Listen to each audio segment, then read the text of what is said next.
Okay, welcome back to another barbecue here. It's around 7 o'clock in the morning, a little rainy morning. So, can't think of a better thing to do than cook up St. Louis style pork ribs. We'll get that on the grill. So stay with me, we'll get this on and we'll go step by step. So we'll start off, just open the grill. Remove the grills from my last cook. So here's the coals here left from my last cook.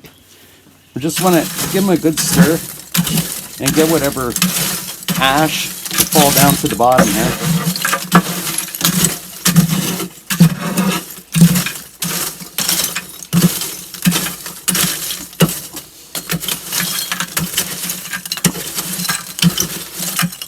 I also like to make a pocket here so I can get that draft through to light up my charcoal. I'll open up the ash door there. My bucket below. And I just scoop out any ash that's at the bottom.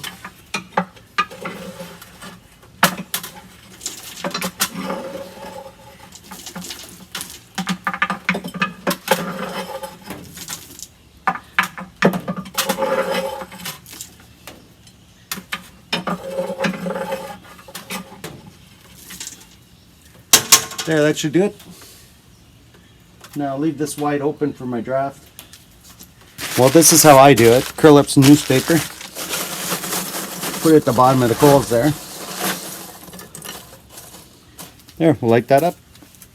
Now these are coals left over from my previous cook that I just let snuff out at the end.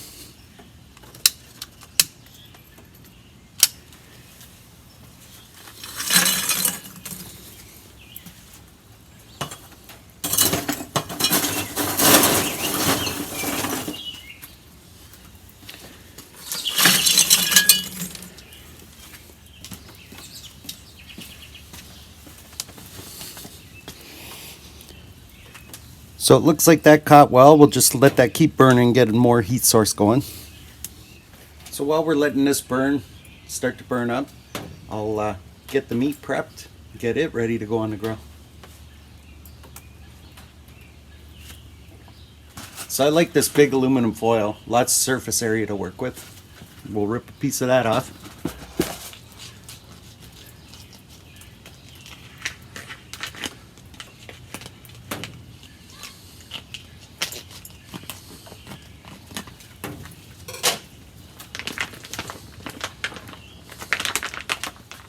Okay, what I'm going to be doing is spreading an all-purpose barbecue rub over these.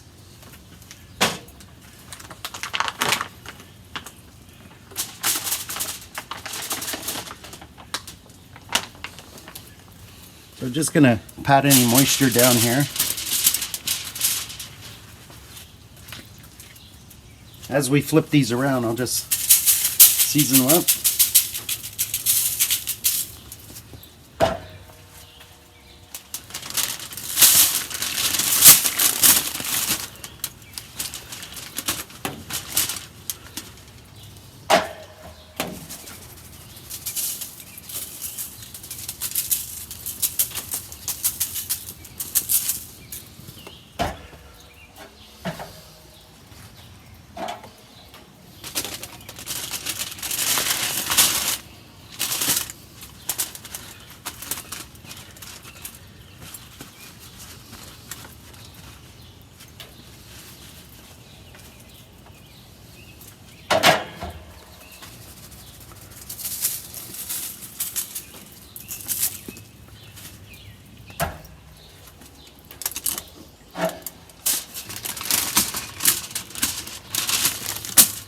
Okay, we got all four sides of these ready to go. Okay, you can see I got a really good heat source going right here, really hot. I'm just going to shuffle a couple of these coals, kind of flatten out the top a little bit. Let that catch on. Okay, really the flame's starting to come through here. We're about ready to put our heat deflectors on and our grills, and we'll get going.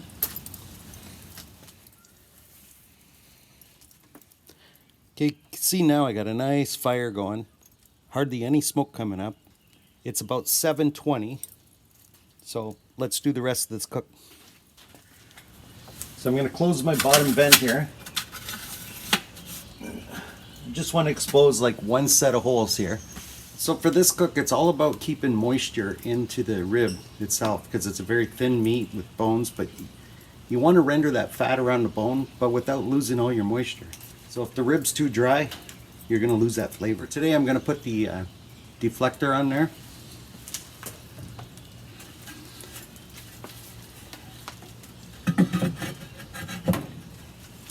This will help evenly distribute the heat throughout the rib. Put my grates back in.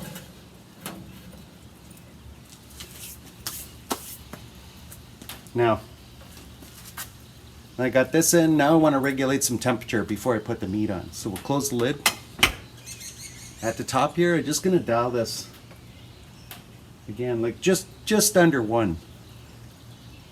I just want minimum airflow through here to keep a nice even lower temperature. While we're waiting for this to get ready, we got another 5-10 minutes. Sit back, enjoy a nice morning, have some coffee. Okay, I'm not really sure how long this cook's gonna take, but we'll check back with it every hour or so. We got other stuff to do around the house, and we'll just do this together. I'll bring it back every time I check on it, and we'll keep updated, and hopefully the end product is just fantastic. Okay, it's now about 7:35. We got virtually no smoke coming out of here. We're maintaining a temperature of just over 250 here according to the gauge. And time to get our meat on. So what I like to do, I like to put a tray below the meat to catch some of the drippings.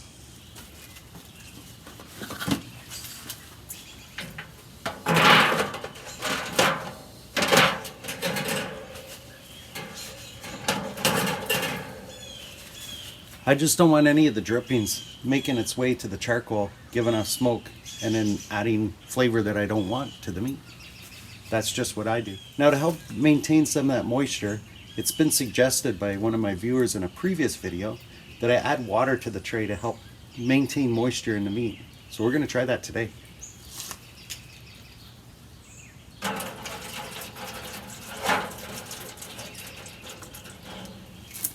Thank you, David, for that suggestion. So what I want to do, I want to put bone side down.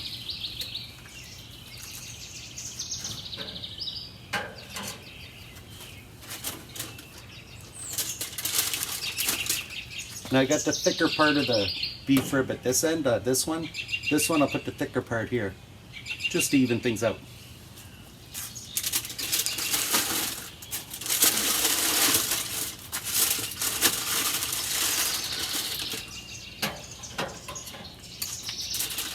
So what I'm going to be looking for is just color, how much bone pulls, is it getting dry? That's the kind of things I'm going to be looking for after an hour or so. Check back after an hour or so, maybe we'll do nothing. Maybe we'll spritz it with some water. We just want to maintain that moisture, we just don't want it to dry out. So we'll check back then. Okay, so it's been about an hour or so, so we'll check this, see what we got. Okay, so we got a dome temperature of about 240 or so. It's a little bit cool, but then again it had to heat up the ceramics and everything, so let's open it up.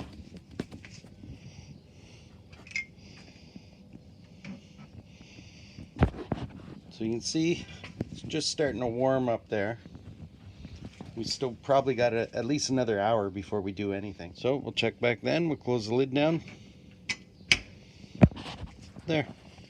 So I know we're a little bit cool, but everything's got to come up to temperature. The ceramic deflector, the meat, everything's affecting the dome temperature. So I'm just going to leave my settings for my venting where they're at. I still got like no smoke coming through here. I'm still maintaining some temperature. So again, we'll check back in an hour, see what we got. Okay, it's now 9:35. We're 2 hours since the meat hit the grill. Let's check it out, see what we got. Okay, we can see we got a dome temperature of around 260 or so. Let's open her up. Okay, so we got a little bit of fat rendering down there, a little bit of bone pull there on the side. See that the heat's doing its thing.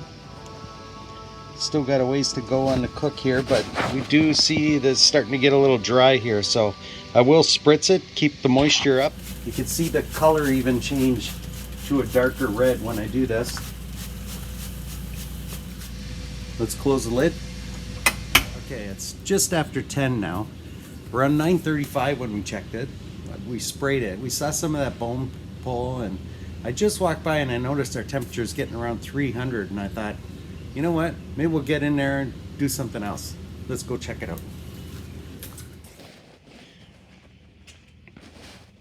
Okay, we can see we're hovering around 300 degrees now. So like I say, we're around 300 degrees or so. Here's something I've never done before. I want to add a barbecue sauce. Now, this is a garlic grilling sauce. I guess I'm hoping this will do one of two things. It'll add another layer of protection, but it'll also add another layer of flavor. So I'm thinking, let's brush some of that on. We'll let it go another half hour or so. Then maybe we'll take them off, brush some more on, wrap it up, and put it back on for a final cook. Let's do it. Okay. See, these still got quite a ways to go here. There's quite a bit of meat here at this end and this end. But let me flip them over, brush the backs. We'll brush the grill side first, put them back down, brush the top, and we'll put it back on. I got these flipped around here. You could really tell they're starting to show some signs of cooking here. So, pour some of that sauce on there.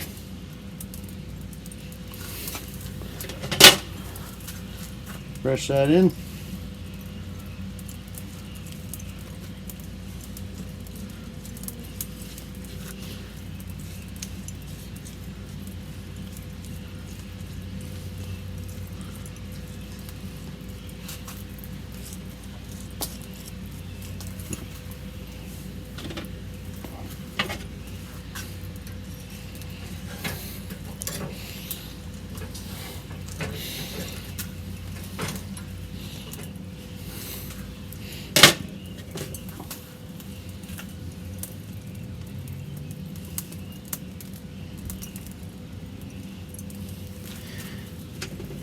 I could tell with the lid open here, the flame's really getting some oxygen. It's trying to flare up on me here.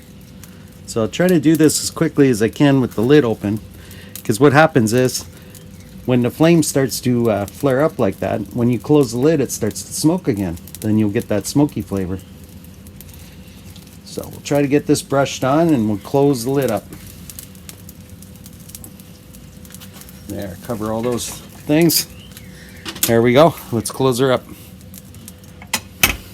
Just having the grill open for that short period of time really brought some oxygen into the coals, wanted that fire to start going.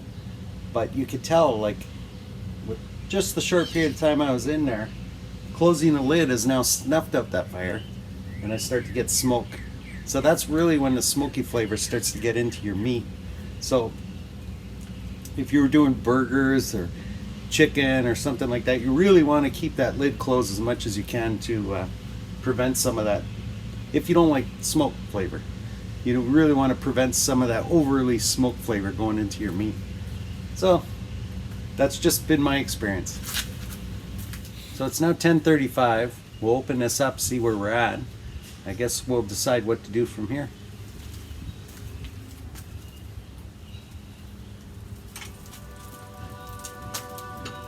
Oh, let me show you this.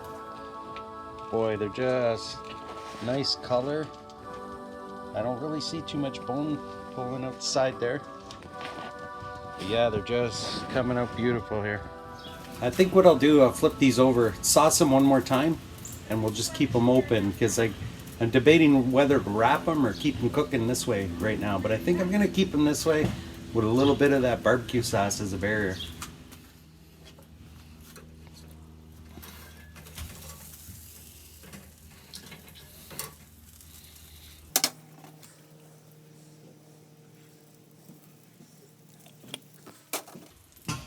Brush that in there.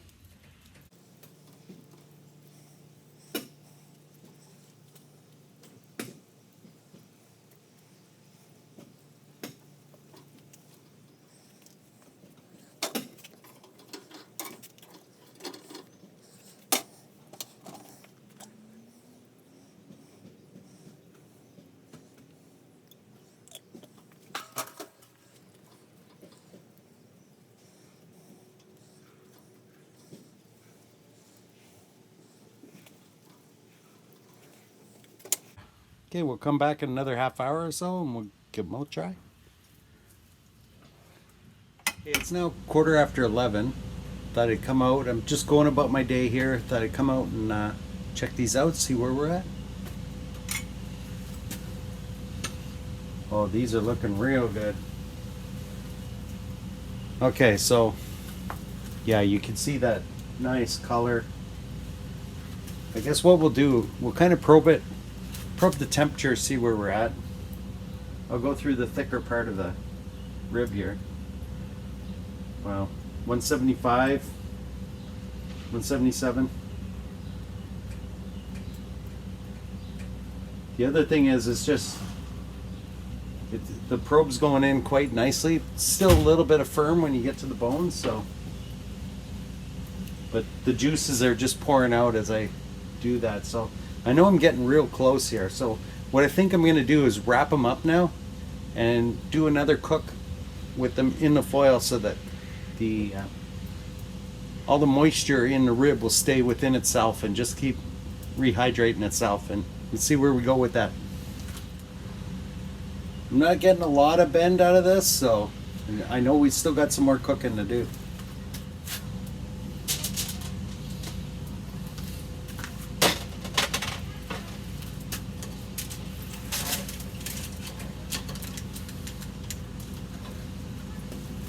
This one's got a little more bend.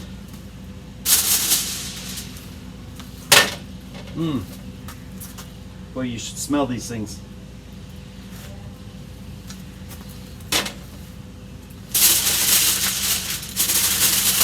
See, for the short period of time I had this open, the fire's just starving for oxygen, so let's close this lid back down.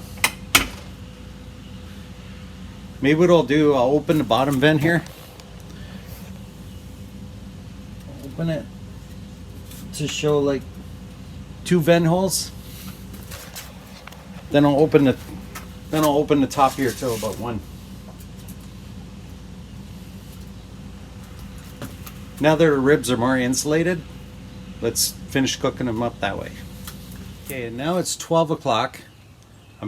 I believe these probably cooked long enough. The dome temperature is reading about 350, so we're gonna pull these off, see what we got. Just gonna take a probe here and see. Well, they're pretty soft. About 100, 192 degrees, something like that. 197 at the skinny end. Let's pull these off, see what we got.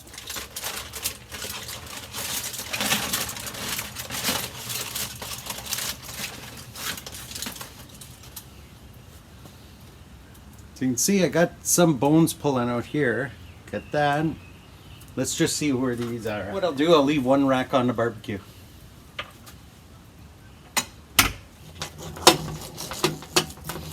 Slice down between the bones here.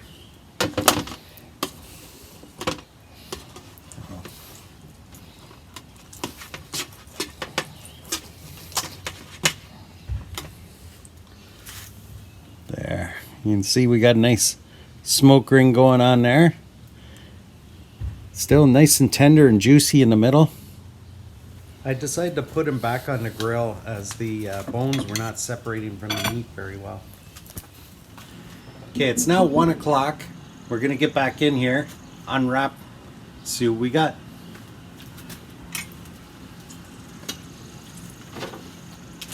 Okay, let's do this. Oh, okay, let me bring it in closer, take a look. Okay, you could see all the oil there. That means all that fat's rendering down from the rib. You can see the bone pulling there just nicely. I think she's ready to come off the grill. Oh wow. Yeah, the ribs flopped right over, so you can see. It's exactly what you want to see. Oh my gosh. It's just falling apart. It's perfect. Okay, you can see this is just falling apart here. I'll just take a rib off here just to show you. Oh yeah, look at that, the way the meat's just coming apart, like just falling off the bone. Wow, that's perfect. Take a piece of that. Mmm. Okay. These are probably the best ribs I've ever done. By far. Mmm. So it's 1 o'clock now. And so we started at 7 o'clock with just a cold barbecue. We got it ready. I think we went step by step through the process here. Hopefully I simplified this cook. But if you like what I did, click the like button, comment below. And if you want to see more cooks, subscribe. And we'll see you next time. See what else I'm going to cook.